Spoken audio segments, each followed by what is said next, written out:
कालरात्रि का श्राप। गांव के बाहर एक पुराना सुनसान हवेली था, जिसके बारे में लोगों का मानना था कि वह श्रापित है। कहते हैं वहां कभी कोई दाखिल हुआ तो वापस नहीं लौटा।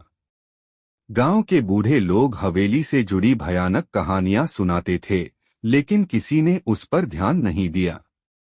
एक दिन अजय, गांव का एक नौजवान, अपने दोस्तों के साथ चुनौती लेने की ठानता है। उसे अपनी बहादुरी पर गर्व था और वह मानता था कि डर केवल एक वहम है। उसके दोस्तों ने उसे चेतावनी दी, लेकिन उसने मजाक बनाते हुए कहा, अगर तुम सब डरपोक हो तो यहीं रुक जाओ, मैं अकेले ही जाऊंगा। रात का समय था जब अजय उस हवेली की ओर बढ़ा। हवेली के बाहर घना अंधकार था और ठंडी हवा में अजीब सी खामोशी थी। अजय ने जैसे ही दरवाजा खोला, वह एक भयानक आवाज के साथ चरमराया। अंदर का माहौल और भी डरावना था। टूटी फूटी दीवारें, जगह-जगह जाले और हर कोने से आती सिसकियां। जैसे ही वह हवेली के मुख्य कक्ष में पहुंचा, उसे एक पुरानी दर्पण दिखी। उसमें उसकी परछाई कुछ अजीब लग रही थी, मानो वह जिंदा हो और उसे घूर रही हो।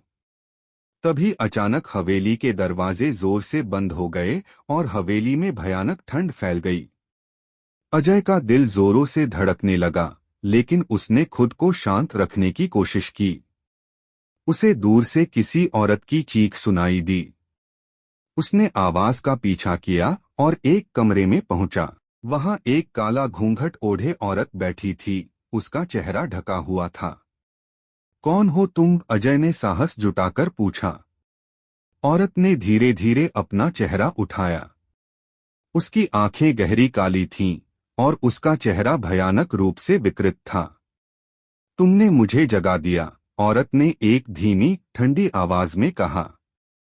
अजय के शरीर में ठंड दौड़ गई। वह पीछे हटने लगा, लेकिन औरत हवा में गायब होकर उसके सामने प्रकट हो गई। अब तुम भी नहीं बचोगे, वह फुसफुसाई। अजय ने भागने की कोशिश की, लेकिन उसके पैर जमीन से जैसे चिपक गए थे। उसकी सांसें तेज हो गईं और दिल की धड़कनें कानों में गूंजने लगीं। तभी वह औरत उसकी ओर बढ़ी और उसकी ठंडी उंगलियां अजय के गले पर कस गईं। उसकी आंखें अजय की आत्मा को चीरते हुए लग रही थीं। अजय ने चीखने की कोशिश की, लेकिन कोई आवाज नहीं निकली।